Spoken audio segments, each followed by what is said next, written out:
Welcome to Sukantan Sir's physics class. Hello friends, हमारा YouTube channel पर सबका स्वागत है। बहुत दिन बाद आज नया वीडियो लेकर आया हूँ। फिज़िक्स का 2-4 टॉपिक वो क्लास 11 का रिलेटेड मैं बोल रहा हूँ। आप लोगों का थोड़ा अगर हेल्प हो जाए तो अच्छा होगा। तो आज स्पेशली वो मैथ से रिलेटेड 2-4 टॉपिक के बारे में बात करूँगा, जैसे फंक्शन क्या होते हैं स्पेशली, और फंक्शन के साथ रिलेटेड वो लिमिट क्या होते हैं। इसके बाद डिफरेंशिएशन, इंटीग्रेशन, इसके बारे में थोड़ा बोलूँगा। तो स्पेशली फंक्शन जो होते वो दो ऐसा क्वांटिटीज़ होते हैं जिसके साथ मान लो हम अगर ऐसे लिखें y equal to x² plus 2x plus 3, तो इधर दो क्वांटिटीज़ का रिलेशन है x और y का। तो इधर y को हम लोग कहेंगे वो इंडिपेंडेंट वेरिएबल है, और x को हम लोग कहेंगे x होगा इधर इंडिपेंडेंट वेरिएबल और y होगा इधर डिपेंडेंट वेरिएबल। x अपना जो वैल्यू है वो खुद ले सकते और y उसके ऊपर डिपेंडेंट होगा। तो ये जो रिलेशन मैंने लिखा है y equal to x² plus 2x plus 3, इस रिलेशन में दो क्वांटिटी का भीतर जो एक ऐसा रिलेशन जनरेट हुआ। तो इस रिलेशन को अगर हम लोग ऐसे लिखे mathematically, y equal to function of x, इसको हम लोग ऐसे पढ़ूँगा y is a function of x। y को हम लोग फंक्शन ऑफ x कह सकता हूँ इधर। तो इसका अर्थ यह हुआ function represents the relation between x and y। Function x और y के भीतर एक रिलेशन जनरेट किया है जो था y equal to x² plus 2x plus 3। तो इधर इफ़ x इक्वल टू अगर 0 हो गया then we can find y equal to 3। तो ऐसे करके दो फंक्शन के भीतर जो रिलेशन है y equal to f of x, ये फंक्शन, इसको फंक्शन कहते हैं। ये दो क्वांटिटी कैसे एक दूसरे के ऊपर डिपेंडेंट है वो डिनोट करते हैं। ये स्क्वायर का रिलेशन भी हो सकता है, क्यूब का रिलेशन भी हो सकता है, किसी भी तरह मैथमेटिकल रिलेशन हो सकता है। इसको हम लोग फंक्शन से डिनोट कर सकता हूँ। तो इस फंक्शन से रिलेटेड और एक टॉपिक है, वो है लिमिट। वो लिमिट का कॉन्सेप्शन क्या है। मान लो मैंने एक ऐसे फंक्शन लिखा y equal to x² minus 2x plus 1 divided by x minus 1, ऐसा एक फंक्शन लिखा। इधर अगर हम लोग अगर x इक्वल टू अगर 1 पुट करें, f equal to x, if x equal to 1, then y का वैल्यू जो आता है वो होगा, इधर अगर 1 पुट करूँगा x का वैल्यू, तो ये y का वैल्यू निकाल आते इधर 1² मतलब 1 1 2 माइनस 2 0 0 बाई 0 ऑर्डर आते हैं। तो मैथ में इसको कहते हैं अनडिफाइन, मतलब इधर अनडिफाइन आ गया। तो अगर कोई फंक्शन किसी भी पॉइंट में अगर अनडिफाइन हो जाता है तो हम लोगों को लिमिट का ज़रूरत पड़ते हैं। तो लिमिट एक ऐसा क्वांटिटी है, वो किसी भी फंक्शन का उस पॉइंट में वैल्यू निकालने के काम आते जहाँ उस फंक्शन अनडिफाइन होते हैं। जैसे ये फंक्शन x इक्वल टू 1 पर अनडिफाइन हो गया, तो इस फंक्शन को निकालने के लिए हम लोगों को लिमिट का साथ देना पड़ेगा। तो लिमिट का मान क्या, लिमिट क्या होते हैं। तो स्पेशली जिस पॉइंट में उस फंक्शन अनडिफाइन होते हैं, तो हम लोग क्या करते हैं, उस पॉइंट में x का वैल्यू डायरेक्टली वो वैल्यू पुट नहीं करता हूँ। तो उस वैल्यू को पुट नहीं करने के बाद क्या करता हूँ, वो 1 के रिलेटेड, जैसे इधर x इक्वल टू 1 में ये फंक्शन अनडिफाइन हो गया, तो 1 के आसपास कुछ वैल्यूज हम लोग इधर बैठाएंगे, तो देखना पड़ेगा उसका फंक्शन का वैल्यू कैसे चेंज होता है। जैसे 1 के पास दो तरफ से हम लोग वैल्यू पुट कर सकते हैं। जैसे इस साइड से अगर 1 के पास कुछ वैल्यू होगा, जैसे बहुत पास x के 1 का, जैसे 0.9999 हो सकता है, ये बहुत 1 का बहुत पास होगा ये नंबर।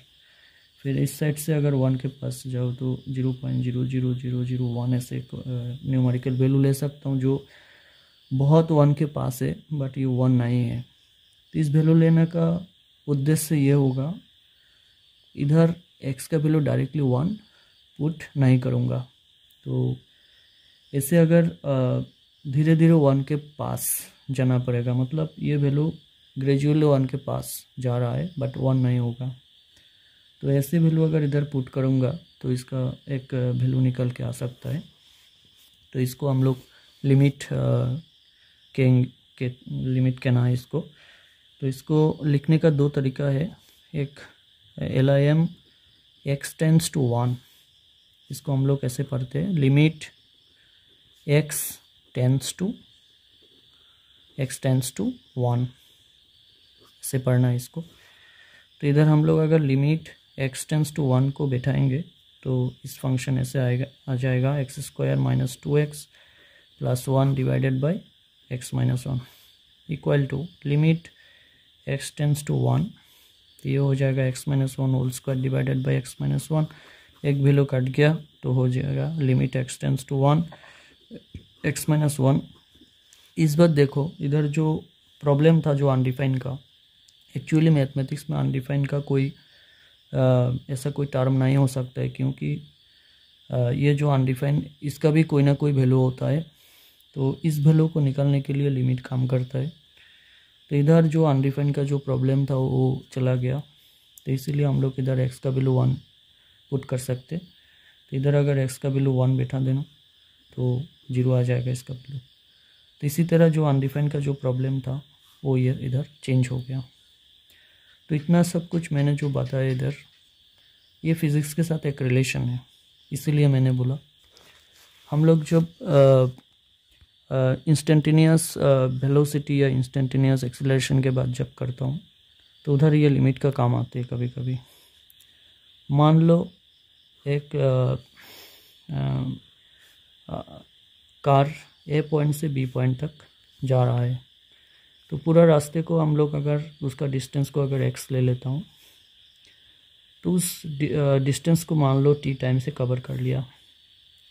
तो उस लेंथ का एक छोटा सा हिस्सा अगर हम लोग लेता हूँ, छोटा सा एक हिस्सा लिया, तो इसको इस छोटा सा जो हिस्सा है उस पॉइंट को जब ये कार पास करता था या पास कर रही है तो उस टाइम में उसका स्पीड कितना है, मतलब पूरा रास्ते का अगर एवरेज स्पीड निकालने बोलेगा तो v = x/t करने से चला आएगा। बट अगर बोलेगा इतना छोटा सा हिस्से का कितना स्पीड है, तब कितना स्पीड था, तो ये जो बहुत छोटा सा एक डिस्टेंस लिया है इसको Δx मानना पड़ेगा, और ये Δx डिस्टेंस को कवर करने का जो टाइम था वो Δt होगा। तो ये Δt टाइम में जो Δx डिस्टेंस कवर किया है, ये Δt टाइम बहुत बहुत छोटा होगा, बहुत छोटा। तो इन दोनों का जो रेशियो होगा Δx डिवाइडेड बाई Δt, उस पर्टिकुलर उस टाइम का वेलोसिटी इंडिकेट कर रहा है। बट ये Δt जो टाइम हमने लिया है ये 0 का बहुत बहुत पास है ये टाइम, बट 0 नहीं हो सकता है, क्योंकि Δt का टाइम अगर 0 हो गया तो ये फंक्शन अनडिफाइन हो जाएगा। तो हम लोगों को इधर लिमिट लगाना पड़ेगा, जो लिमिट Δt टेंड्स टू 0। इसका मतलब ये है Δt का जो टाइम है वो 0 कभी भी नहीं होगा, बट 0 का बहुत पास होगा। इतना स्मॉल टाइम है, इसको इन्फाइनेटिसिमली स्मॉल टाइम कहते हैं। तो स्मॉल टाइम में जो डिस्टेंस कवर किया है वो है Δx। उस limit Δt tends to 0, Δx/Δt जो है वो उस पर्टिकुलर टाइम में इसका वेलोसिटी इंडिकेट कर रहा है। इसको कहते हैं इंस्टेंटेनियस वेलोसिटी, इंस्टेंटेनियस वेलोसिटी। तो इसी तरह लिमिट फिज़िक्स में हेल्प करता है। वो बहुत छोटा टाइम में जो डिस्टेंस कवर किया है, इस दोनों का रिलेशन निकालने के लिए लिमिट का हेल्प होता है। Limit delta T tends to 0 delta x by delta T, इसको कहते हैं भी। सिमिलरली इंस्टेंटेनियस जो एक्सेलरेशन होगा वो भी ऐसे लिखता हूँ, limit delta T tends to 0 delta भी बाई डेल्टा टी, इसको कहते हैं इंस्टेंटेनियस एक्सेलरेशन ए। फिर लिमिट के साथ डेरिवेटिव का डिफरेंशिएशन का भी थोड़ा रिलेशन होगा। डिफरेंशिएशन होता है, एक फंक्शन अगर चेंज हो रहा है, मान लो इधर एक्स एक्सिस है इधर वाई एक्सिस है, हम लोग अगर ऐसे एक फंक्शन ले लेता हूँ तो इधर अगर बहुत छोटा सा एक स्मॉल पोर्शन लिया है ग्राफ का, तो इस टाइम का जो एक्स का वैल्यू होगा ये डेल्टा एक्स और वाई का जो वैल्यू चेंज हो रहा है ये डेल्टा वाई होगा। तो ये जो दोनों का रिलेशन मतलब रेशियो होगा delta y by delta x, ये क्या रिप्रेजेंट कर रहा है, small change in y with respect to small change in x, ये दोनों का रेशियो ये रिप्रेजेंट कर रहा है। तो ये एक ऐसा फंक्शन है जो दोनों एक साथ चेंज हो रहा है, मतलब डेल्टा वाई बहुत स्मॉल चेंज हुआ with respect to small change in delta x. इस दोनों का जो रेशियो, इस रेशियो को हम लोग d y by d x ऐसे रिप्रेजेंट करता हूँ।